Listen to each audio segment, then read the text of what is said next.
দিন পর আমরা হাউজের মধ্যে পানি দিলাম। এই পানি 3 দিন দেওয়ার পরে আজকে হাউজের পানিটা প্রচুর পরিমাণে হাঁস গোসল করতেছে এই যে, আর তারা পানিতে নোংরা করতেছে, তাদের গায়ে যে ময়লা আছে তারা সুন্দরভাবে পরিষ্কার করতেছে। আচ্ছা, গত 3 দিন ধরে কিন্তু আমাদের এই এলাকায় কোনো রোদের ছোঁয়াও ছিল না, আর আমরা হাঁসগুলোকে কিন্তু পারফেক্ট ভাবে পানি দিতে পারিনি। তো এই যে সবাই মাত্র তো পানি মনে হয় ছাড়ছো, তাই না? হ্যাঁ, ছাড়লাম। 10 মিনিটও তো হয় নাই, তাতেই তো পানি একবারে অবস্থা খারাপ। তো পানির অবস্থা তো কয়বার চেঞ্জ করা লাগবে মনে হচ্ছে তোমার? আজকে মিনিমাম 3বার। 3বার পানি চেঞ্জ করতে হবে। তার মানে এই যে 3 দিনে যে গোসলের রোদের হচ্ছে ঘাটতি, কিংবা 3 দিনের যে শরীরের ময়লা, এটা হচ্ছে একদিনে পরিষ্কার করে ফেলবে মনে হচ্ছে। হ্যাঁ, মোটামুটি করবে এরা যদি এভাবে গোসল করে তাহলে সম্ভব। তাহলে কি আজকে খামারেই থাকতে হবে আমাদেরকে? হ্যাঁ, মোটামুটি আমরা আছি কিছু। আচ্ছা, গত 3 দিন ধরে কিন্তু আমাদের এলাকায় কোনো রোদের ছোঁয়াও ছিল না, আর আমরা পারফেক্ট ভাবে হাঁসগুলোকে গোসল করাতে পারিনি। যদিও কিছুক্ষণের জন্য পানি দিতে হচ্ছিল, কারণ আপনারা জানেন যে আমরা আমাদের খামার থেকে কিন্তু কিছু সংখ্যক হাঁস বিক্রি করছি। আর কিছু সংখ্যক হাঁস বিক্রি মানে সবগুলো হাঁসকেই একটু ডিস্টার্ব করতে হচ্ছে, সবগুলো হাঁস থেকে বেছে বেছে কিছু হাঁস আমাদের হচ্ছে বের করে বিক্রি করতে হচ্ছে। আর সেই হাঁসগুলো আমরা বাজারে বিক্রি করছি, আমরা কোনো খামারিকে দিচ্ছি না, কারণ যে হাঁসগুলো ডিমের জন্য পারফেক্ট না সেগুলোই আমরা হচ্ছে বিক্রি করছি। তো এই যে 2য় নাম্বার হাউজে আসলাম, এই হাউজে পানি হচ্ছে ভর্তি করার পরে আমরা কিন্তু প্রথম হাউজে গেছি।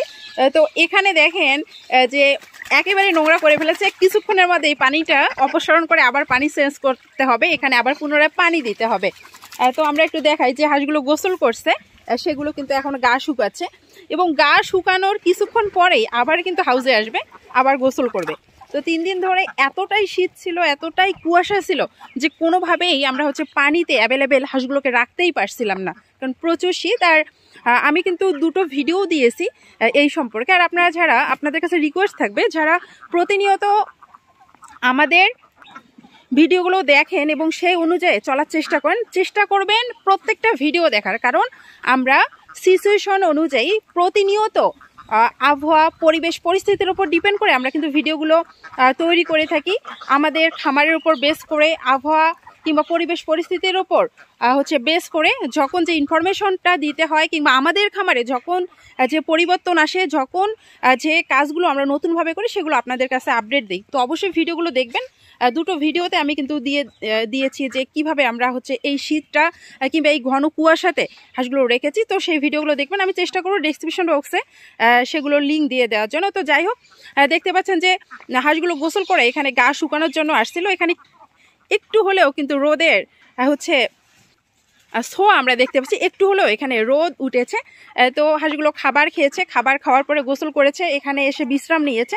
তো আমি আসার পরে হয়তো বা এদের একটু ডিস্টার্ব করে ফেললাম, পুনরায় আবার কিন্তু গোসলের জন্য যাচ্ছে এরা। তো 3 দিন ধরে যে এদেরকে আমি পারফেক্টভাবে গোসল করাতে পারিনি, তার জন্য কোনো সমস্যা হয়েছে কিনা, ডিমের পার্সেন্টেজ কমেছে কিনা সেই সম্পর্কে অবশ্যই জানাবো, এটা জানা দরকার। আর এই 3 দিনে যে ঠান্ডার পূর্বাভাসটা ছিল, 3 দিন ধরে ঘন কুয়াশার কারণে হাঁসের মারাত্মক ধরনের কিছু সমস্যা হতে পারে, এই জন্য আমরা কিন্তু কিছু হচ্ছে অগ্রিম চিকিৎসা করেছি, কিংবা 3 দিন ধরে শীতের তীব্রতার জন্য কি চিকিৎসা করলাম আমরা একটু জানবো। আচ্ছা, এই 3 দিন ধরে ঘন কুয়াশার কারণে আমরা হাঁসের জন্য আলাদাভাবে কি মেডিসিন দিয়েছি, কিসের জন্য দিয়েছি একটু বলো।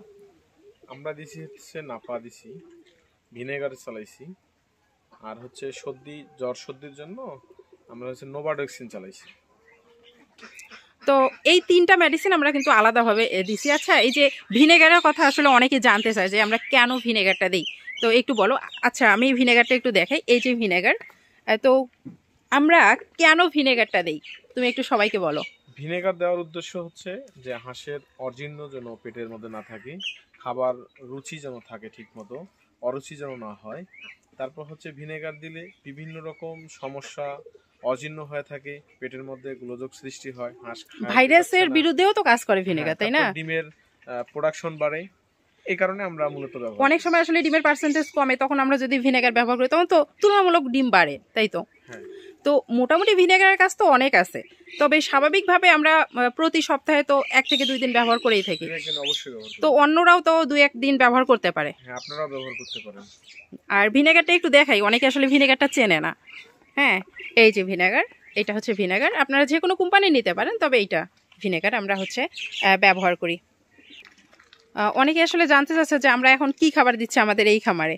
আমাদের খামারে মিক্সার তৈরি করে আমরা দিচ্ছি। আমাদের নিজের হাতে তৈরি খাবার দিচ্ছে। আর অনেকেই কিন্তু এখন হচ্ছে, আমি যে মেডিসিনের কথা বলছি, অনেকে কিন্তু আমাদের নিজ হাতে খাবারটা চাচ্ছে। তো তাদের ক্ষেত্রে তোমার যদি কিছু কথা বলার থাকে, তো অনেকেই আসলে আমাদের হাতে রেডি খাবারটা নিতে চাচ্ছে। আসলে রেডি খাবারের মধ্যে যে মানে নিজ এলাকায় যে সমস্ত উপাদানগুলো আছে তারা ওই এলাকা থেকে সংগ্রহ করবে, যা বাদ বাকি যেগুলো পাবে না তারা আমাদের কাছ থেকে নিবে।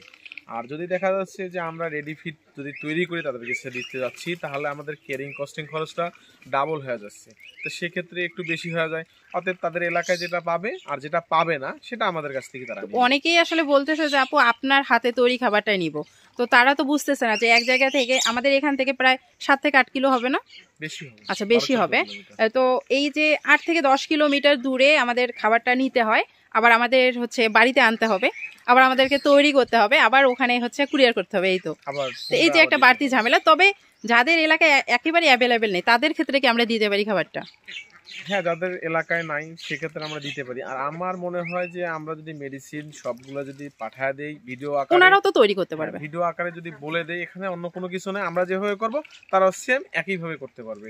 কারণ হচ্ছে এখানে তো আলাদা কোনো কিছু নেই, আমরা সবগুলো উপাদান দিচ্ছি, সঠিকভাবে প্রয়োগের মাত্রা দিচ্ছি, তারা ওভাবেই তৈরি করে নেবে। আর হচ্ছে ওনাদের হাঁসের ওয়েট, হাঁসের বয়স দেখে আমরা তো লিস্ট তৈরি করব, তাই না? চোখে দেখিয়ে নিজ হাত দিয়ে কি দিচ্ছে তারা, নিজে কোম্পানি কি দিচ্ছে আমাদেরকে, কিছু কি দিচ্ছে না সেটা তো আমরা চোখে দেখতে পারতেছি না। আসলে আমরা কতটুকু কি দিচ্ছি, সয়াবিন কতটুকু দিচ্ছি, প্রোটিন কতটুকু, মানে তুমি বলতে চাচ্ছ যে আমরা ওখান থেকে খাবারটা কিনে এনে বাড়িতে তৈরি করতে যে আলাদা একটা কস্টিং সেটা লাগবে না।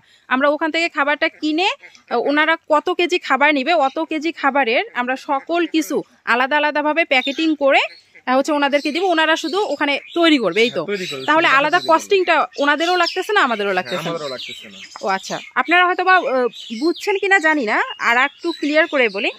তো যেখান থেকে মেডিসিনগুলো নিয়ে আসি হচ্ছে আমাদের আলাদা একটা কস্টিং লাগে, আমাদের বাড়িতে নিয়ে আসা পর্যন্ত আমাদের বাড়িতে নিয়ে আসতে হবে, আবার খাবার তৈরি করতে হবে, আবার কুরিয়ার সার্ভিসে দিতে হবে। তা আলাদা কস্টিংয়ের হচ্ছে কোনো দরকারই কিন্তু নাই। আমরা যদি সঠিক পরিমাপ মেনটেন করে আপনাদের হাঁসের ওয়েট অবশ্যই বলতে হবে আমাদেরকে, আপনাদের হাঁসের ডিটেলস জেনে আমরা যদি একটা খাদ্য তৈরি করে হচ্ছে খাদ্যের তৈরির যে উপাদানগুলো আমরা যদি সঠিকভাবে আপনাদেরকে দিতে পারি, আপনারা ওখানে শুধু খাদ্যটা তৈরি করবেন, তাহলে তো কস্টিংটা হচ্ছে অনেক কম হয়ে যায়, তাই তো? তো এভাবে আমরা দিতে পারবো তো? হ্যাঁ, পারবো ইনশাআল্লাহ। আচ্ছা, তো আমাদের কাছ থেকে যারা খাদ্য নিতে চায় তাদের কিন্তু কিছু শর্ত আছে। অনেকেই কিন্তু জানেন না যে আমাদের ভিডিওগুলো তারা দেখে না, কিংবা হচ্ছে আমাদের রুলসগুলো ফলো করে না, তো তাদেরকে আমরা কিন্তু খাদ্য দিব না। তো তারা আমাদের পরিবারের সদস্য, আমরা তাদেরকেই দিব শুধু, কারণ তারা আমাদের নিয়মিত ভিডিও দেখবে, ভিডিও দেখার পরে পরবর্তীতে আমরা কি করতেছি সে অনুপাতে তারা বুঝতেছে এবং দেখবে, শুনবে, সবগুলা নিয়মিত সেভাবে তারা কার্যক্রম করলে ইনশাল্লাহ ফলাফল ভালো হবে। যারা ভিডিও দেখে না তারা তো বুঝবে না যে আমরা কিভাবে খাবার নতুন করে আবার হচ্ছে আলাদাভাবে বুঝাইতে হয়। আমাদের যারা খাবার নিবে, আমরা আমাদের তার খামারটা পুরো দায়িত্বটাই তার আমাদের কাছে হ্যান্ড ওভার করবে, আমরা শুধু তাদেরকে বলবো, তারা ওই অনুপাতে ওখান থেকে কাজ করবে। তো পুরো খামারটা ইনশাল্লাহ আমরা পরিচালনা করব, তো সেই অনুযায়ী আসলে ওরা চলবে, আমরা যেভাবে হচ্ছে বলবো, তাই তো? যেমন আমরা খাবার পাঠাইলাম, ওই ভাইদের কোনো ডিম ছিল না, ইনশাল্লাহ আজকে মনে হয় 4-5 দিন হচ্ছে, ইনশাল্লাহ মোটামুটি তাদের ডিম ছিল না থাকার কারণে এখন মোটামুটি তাদের একটা আসছে প্রায় 45-46টা ডিম তাদের আসছে 3-4 দিনের খাবারের মধ্যে। ইনশাল্লাহ ধীরে ধীরে তাদের আগাচ্ছে, 1 সপ্তাহের মধ্যে মিনিমাম একটা ভালো একটা রেজাল্টে তাদের পজিশন চলে যাবে ইনশাল্লাহ। আমাদেরকে যারা খাদ্য নিচ্ছে তারা আমাদের কথা অনুপাতে চলতেছে এবং আমাদের রুলে তারা প্রতিনিয়ত কাজ করতেছে, করার ফলে তাদের খামারে ডিম বৃদ্ধি পাচ্ছে। আচ্ছা, যারা প্রতিদিন আমাদের কাছে কল দিতেছে খাবার নেওয়ার জন্য কিংবা মেডিসিন নেওয়ার জন্য, তাদের জন্য কিছু মেসেজ যদি থাকে তুমি বলতে পারো। আমাদের পরিবারের সদস্য যারা, তারাই শুধু আমাদের কাছে ফোন দিবেন এবং আমাদের খাদ্য সম্বন্ধে অবশ্যই তারা জানবেন। এবং অনেকে আছে যে ফোন দেয় আসলে মানে বাইরের সদস্য, পরিবারের নিয়মিত সদস্য হলে আমরা তাদেরকে অবশ্যই খাদ্য দিব, কারণ ওনারা কিভাবে হাঁস পালন করতেছে আমরা তো জানি না, তাদের খামার ব্যবস্থাপনা সম্পর্কে জানি না। তো যাই হোক, এখন আজান দিচ্ছে, তো এই মেসেজ থাকবে, আপনারা প্লিজ হচ্ছে যারা আমাদের পরিবারের নিয়মিত দর্শক আছেন, নিয়মিত হচ্ছে সদস্য আছেন, তারাই শুধু আমাদেরকে ফোন দিবেন এবং আমাদের রুলস অনুযায়ী চলার চেষ্টা করুন, তারপরে তাদেরকে আমরা খাদ্য কিংবা মেডিসিন সরবরাহ করবো ইনশাল্লাহ। আল্লাহ হাফেজ।